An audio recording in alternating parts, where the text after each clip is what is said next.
My name is Gerald Kinross, and I've worn the uniform of a federal ranger longer than I've been able to sleep through the night. What I'm about to tell you happened in 1978, and I've carried it like a stone in my chest ever since. This isn't a campfire story. It isn't folklore.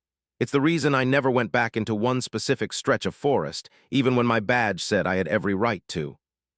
I didn't scream easily back then. Rangers weren't trained for that. You learned to swallow fear, log what you could explain, and lock the rest away where it wouldn't poison the job. But that night, standing at the edge of a clearing that wasn't on any public map, I screamed like a man who just realized the world was wider and crueler than he'd ever been warned.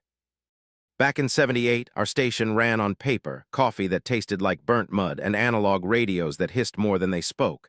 We tracked the forest with folded maps creased white at the seams and logbooks that smelled like damp wood pulp. There were places on those maps that had names and places that were just blank. No trails, no markers, just green ink and silence. The order came in late afternoon, slid across a metal desk in a quiet office. No ceremony, no explanation.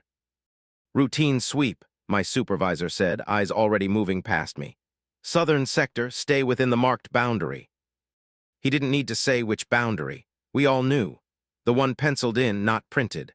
The one we were told not to cross unless told otherwise, and even then we were told to keep our radios light and our reports lighter. I logged out an old service truck with a cough in the engine and a radio that only worked if you tapped it just right. The forest swallowed the road within minutes. Pine needles muffled everything. Even the tires sounded hesitant, like they didn't belong there. By dusk, I was on foot.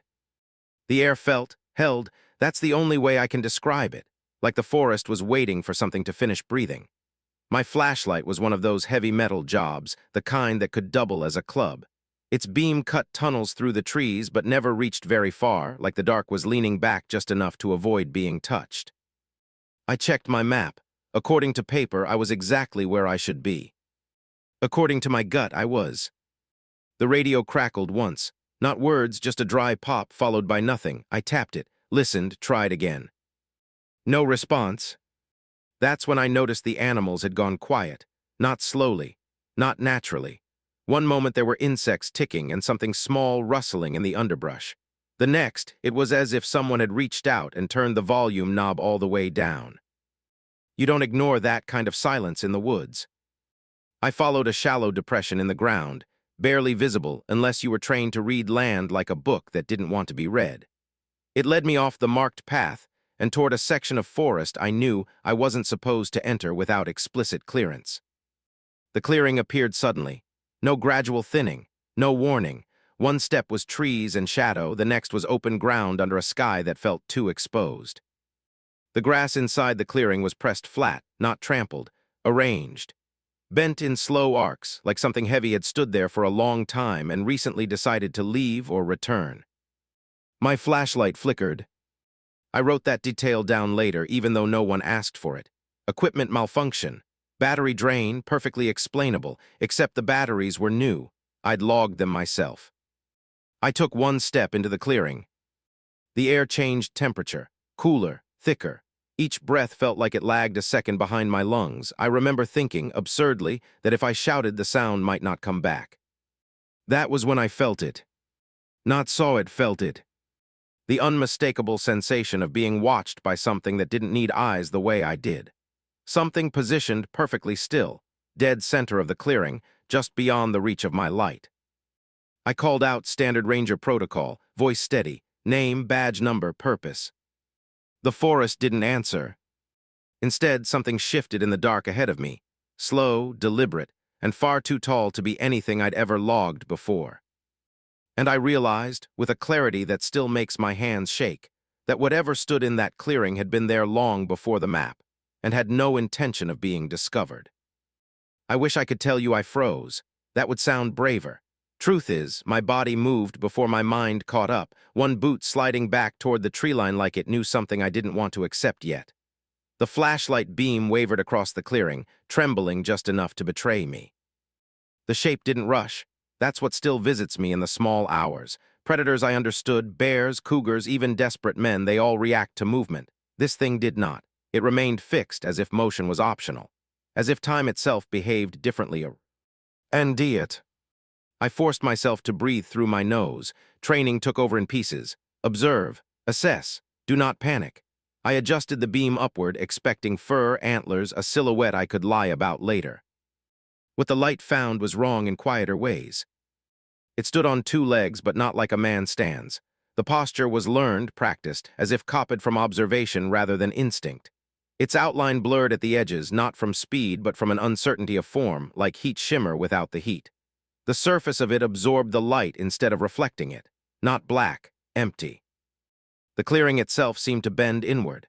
The trees leaned just a degree too far, their trunks subtly curved as though something heavy had been resting against the world for years. My ears rang with a low pressure, the kind you feel before a storm, except the sky above was painfully clear. I tried the radio again. "Kinross to station," I said, keeping my voice even. "I've got visual on something I can't identify." The radio answered with a whisper of static that almost sounded like breathing. That's when the thing moved. Not forward, not back. It tilted. A slow, careful inclination, like a man cocking his head to better hear a question. The motion sent a ripple through its outline, as if the rest of it had to remember how to follow. I screamed. There it is, I won't dress it up. A raw, involuntary sound tore out of me and vanished into the clearing like it had been swallowed. I'd faced down forest fires and armed poachers. I'd zipped bodies into bags. None of that prepared me for the certainty that whatever stood there was aware of me in a way that had nothing to do with sight. The scream broke whatever hold the moment had on me. I stumbled backward, tripped over my own heel, and went down hard at the edge of the grass. The flashlight spun, beam slicing wild arcs across the clearing. For a split second, the light passed directly over where a face should have been. I won't describe it fully, not because I can't, but because it never settles the same way twice in my memory. Sometimes there are too many angles, sometimes not enough. What I know is this: it was arranged wrong, like someone had tried to assemble a familiar idea using instructions written in another language. I scrambled to my feet and ran. Branches tore at my jacket. My map fell from my pocket. I didn't stop to retrieve it. The forest that had felt silent before now felt crowded, every tree a witness that refused to help. I could hear my own breath loud and panicked, but nothing chasing me. That was worse. I burst back onto the marked trail and didn't slow until I reached the truck, hands shaking so badly I dropped the keys twice.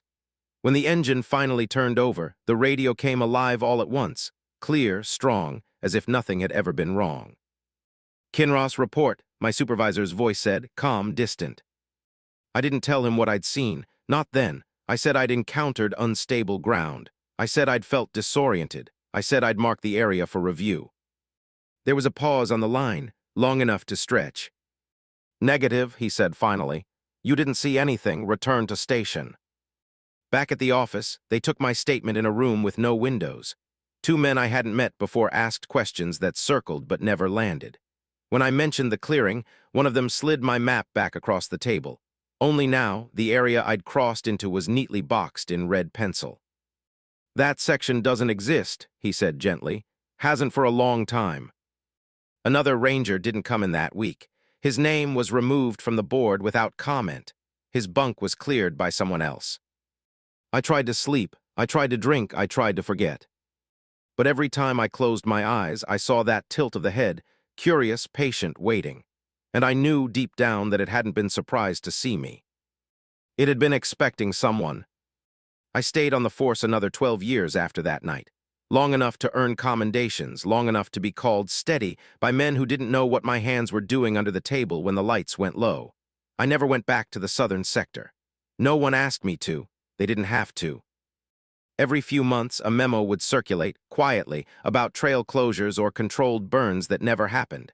Names would vanish from shift rosters. Logbooks would come back lighter than they should have been. We learned not to compare notes. The forest didn't like attention, and neither did the people who managed it. I kept my mouth shut because I was told it was for the public good. Panic helps no one, they said. Some things are better left unclassified, but that wasn't the real reason.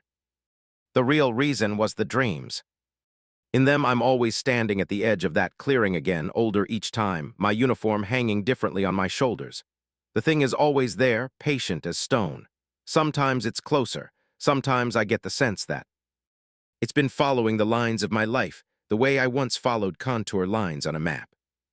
Once in 1986, a young ranger asked me about the red-boxed areas on the old charts. I told him the ink ran sometimes. He laughed and believed me. 2 weeks later, he transferred out, said the woods made him feel watched. I retired in silence. No ceremony, just a handshake and a box of my things. I took the maps home. I studied them at night, comparing additions, tracing where ink had been added and removed. The clearing never appeared, but the space around it changed, like the forest was slowly learning how to close a wound. Here's what I believe now, after decades of trying not to.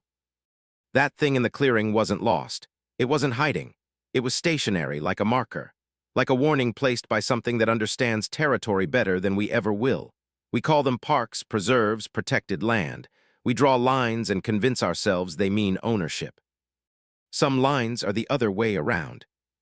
I think the reason I screamed wasn't fear of being attacked. It was the sudden understanding that I'd crossed into a place where I was the wildlife, where I was the one being cataloged, assessed, and mercifully released. There are nights I wake up convinced I hear my radio crackle, even though it's been boxed away for years.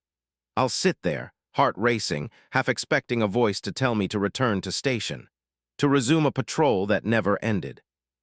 If you hike long enough in the old parks, you'll find clearings that don't feel right, places where the birds stop and the air presses in. If you do, don't step into them, not out of superstition, out of respect. Because some of what stands there has been standing longer than our records and is very good at waiting. That's why I'm telling you now, not to warn you away from the woods, but to remind you that they were never empty to begin with.